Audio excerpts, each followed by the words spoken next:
Hello and welcome to the North American Guitar here in Fulham, London. And for this episode of Talking Guitar, I'm joined by my friend Mr. Clive Carroll. Clive, afternoon, Michael. To see you. Yeah, it's great to be here. It's a very hot London afternoon, excuse the lack of jacket.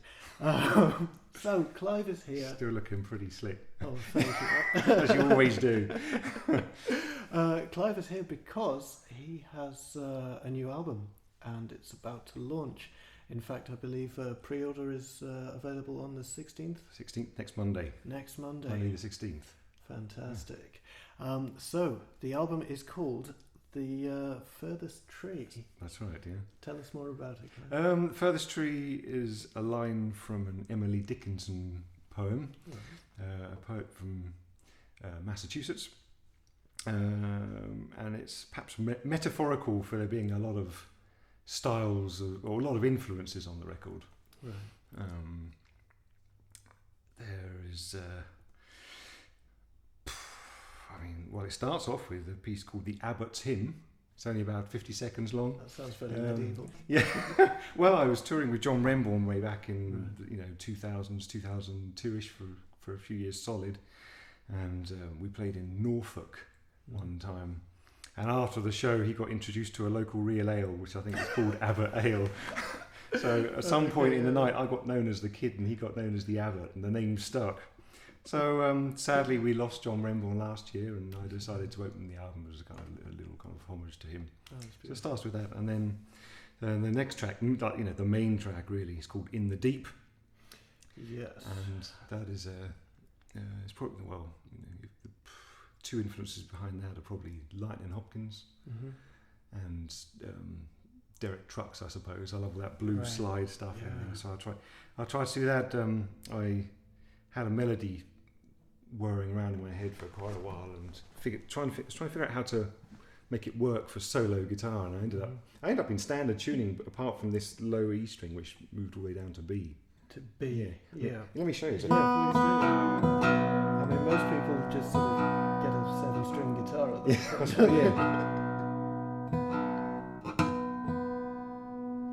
So all of a sudden you've got this. It almost sounds like an open tuning.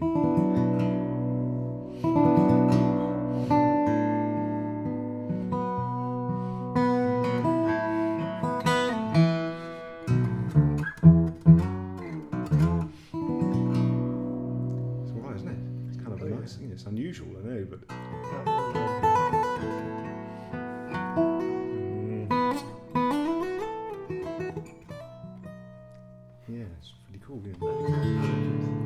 Yeah, so that's kind of the main track, as it were, I suppose.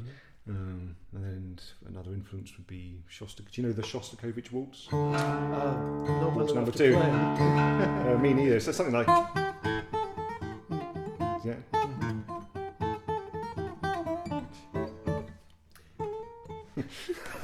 So there's that, and also there's an amazing band, a Romany band from Romania, called the Tariff de Haiduks. Right. Yeah. Did that name ever reach Parsons It Green? hasn't so far, but look out for them. Yeah. Tariff de Haiduks are incredible. Check them out on the YouTube. So there's a waltz on it. It's kind of inspired by them. It's got this kind of feel.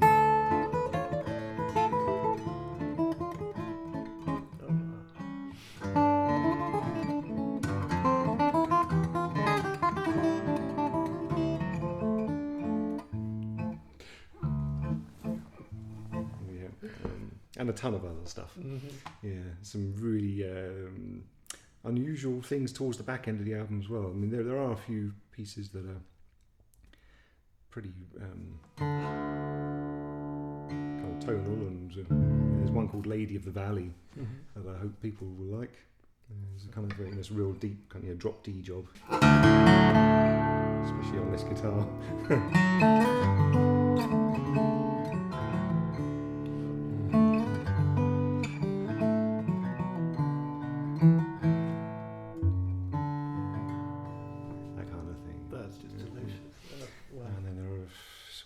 There's a weird one. It's a little unusual. It's called A Winter Carol. That's on the People have been asking if that one is. I've been asking. Is that right? I love that track. So with that one, there's the top 3 strings are standard, and then this one's down to C sharp, the 4th, and down to G sharp on the 5th, Obviously. and then C sharp. For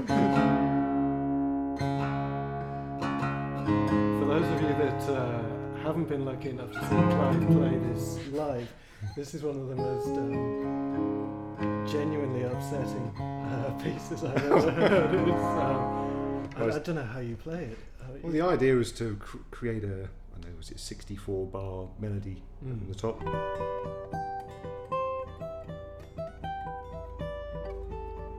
And so on. And then there's this other, that's the kind of young person's image of the winter season. And then there's a kind of grown up version, which is on the lower strings.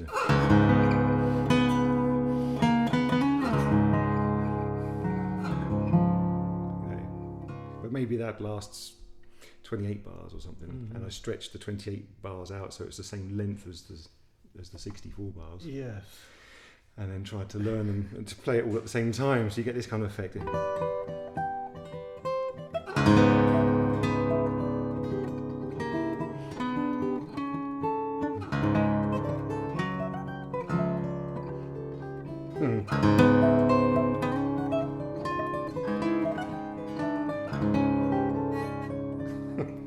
That's just insane. People are going to be humming that one for sure.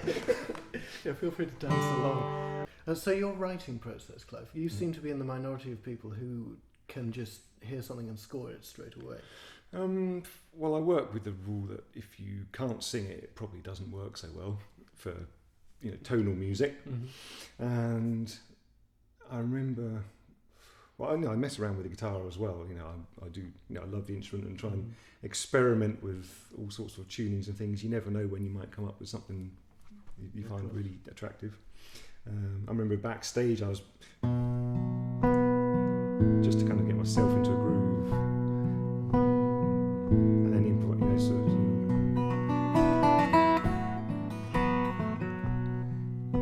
just settling down before going on stage, just kind of establish that. And at some point, the melody I thought of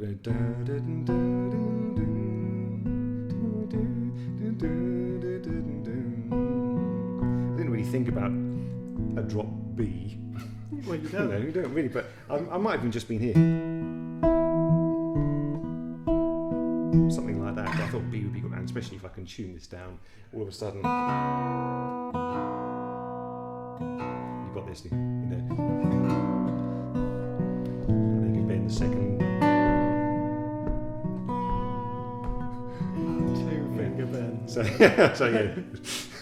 And then I'd have the tune written already, to be honest. So I knew I wanted that riff for the most part. And then I have to figure out how I'm going to play the tune over the top. Chances are I'll write it all out on paper first. So at least I know what I want to hear musically, and then just join it all together. So you've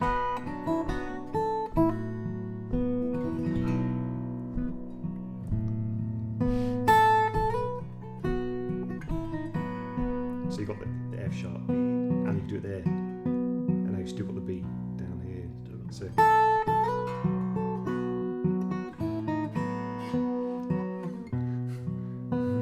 And I was listening to a load of that. Do you know that album with Ali Fakatore and Rai Kuda? Yeah. That it's just killer stuff. It is. Yeah. So.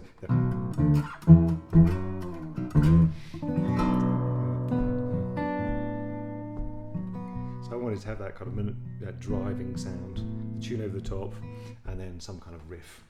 So I'd think about it structurally, I suppose, and make sure I write down what I want to hear from an arrangement perspective, not necessarily what the guitar's telling me to play. Yeah, I think that's part of it, isn't it? Because I think a lot of people tend to mistrust the instrument after a little bit. You get the muscle memory. You start finding yourself in the same sort of blocks again and again, and it can be really helpful just to put it down and, as you say, hear it in your head first before you try and do anything else with it. But that bass line, that's just mesmerising. It's pretty simple, isn't it? Perhaps simple as best in some cases. Yeah. Wow, beautiful. Oh, thanks, man. So we've got 15 original tracks going on here, but they're not all solo guitar, are they? They're not. No, the first 5 are solo, and the last third contains 5 solo tracks. But the middle part is called a Renaissance Suite, and it's for 2 guitars, and I was really lucky to record it with the incredible John Williams. Nice. He played his Greg Smallman nylon string. Wow. He was unbelievable in the studio. Mm-hmm. Literally just gave him the music. He had a look at it, wrote in a few fingerings, gave it a quick test, and then just said, "Okay, hit record," and it was just perfect every time. Yeah, an unbelievable talent to work with, and so musical, and had some ideas of his own which were very helpful. And the piece itself is based on the medieval tale of Sir Gawain and the Green Knight. Really? Yeah. Oh. Yeah. So the first part is Sir Gawain, and then that's kind of an opening. In the late 60s, people like Bert, John Renbourn were huge names, especially John. He liked to fuse elements of folk and blues and jazz with Renaissance music. Absolutely, that whole Sir John Locke period. Exactly. And the British Music Press labelled that style of music under folk baroque, I guess. Is that what they call it? That's folk baroque, yeah. Isn't it? But it's kind of interesting though, because you'd hear this medieval sound world, and then all of a sudden you hear a few kind of blues riffs in it. And then a Mingus bass line and Yeah. massive drums. Yeah. So there's a little bit of that in there too, and I took those roles on the recording. There's after the prelude, there's a short jig and a song unaccompanied by vocals, and a hymn, and then a kind of round kind of canon thing at the end. The whole thing lasts about 8 minutes. Fantastic. Yeah.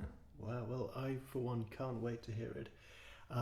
Clive has just recorded one of the most exciting TNAG sessions I've had the privilege to film, and I'll be sharing it with you on this channel. So thank you very much for watching. Clive, it's been an absolute pleasure. Likewise, thanks very much. So the new album, The Furthest Tree, is available in a week or so. Get to it.